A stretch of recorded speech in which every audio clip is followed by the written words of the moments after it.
دخلنا في دوزيام ميطا، دخلنا بعزيمه باش ان نموطيو نرجعوا في الماتش. رجعنا في الماتش ولينا منتصرين. يعني كي تشوفوا اخطاء، الا شفتوا الهدف الثاني خطا ديال الحارسه اللي ما تعاملاتش ربما مع الكره كيف بغات على حساب الكليساج وداك الشيء. وتيبان لي حنا ضيعنا جوج نقاط اللي هما ثمينه زعما ربما نقدروا ندموا عليها. الا بغينا نبقاو غاديين في الصداره كنا بحال هاد الماتشات نربحوهم، ما خصناش نضيعوا. ضيعنا دو بوان. صعيب مع الفريق الاخير اللي كان حتى هو يعني الند للند، كان حتى هو تيبحث على حتى هو النقاط باش ربما ما يبقاش في ديك المرتبه الاخيره.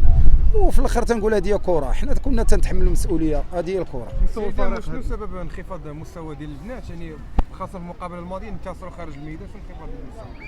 لا انا تيبان لي ماشي انخفاض، حنا كنا كيرسو الدوزيام طاب بالعكس، عاد رجعنا في الماضي ماركينا هدفين، ولكن كما قلنا الاخطاء ما عرفناش كيف نحتفظوا على الهدف، والاخطاء هي اللي جعلتنا يعني نتعادلوا في هذه المقابله. وشحال من طلوع مازال كاين؟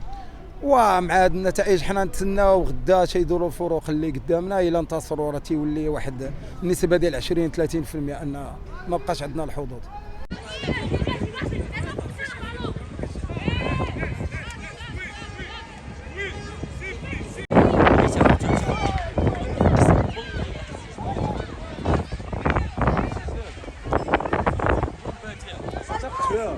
هذا الماتش بكل روح رياضيه تنقول لادفيرسير برافو عليهم، لانهم كانوا مزيانين.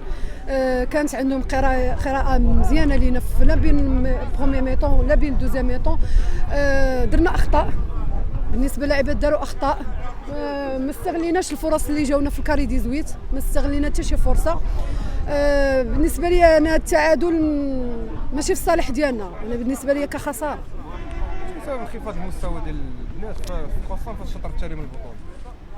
ما كاينين شي مسائل خارج ما غاديش نقدر نقولهم.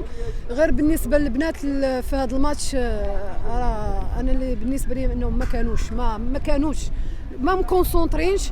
ما فهمتش انا، ما اول مره ما نفهمش في هذا الماتش، ما فهمتش فيه والو. باد نفهم. واش مازال الحلم الصعود ولا باقي لي ماتشات؟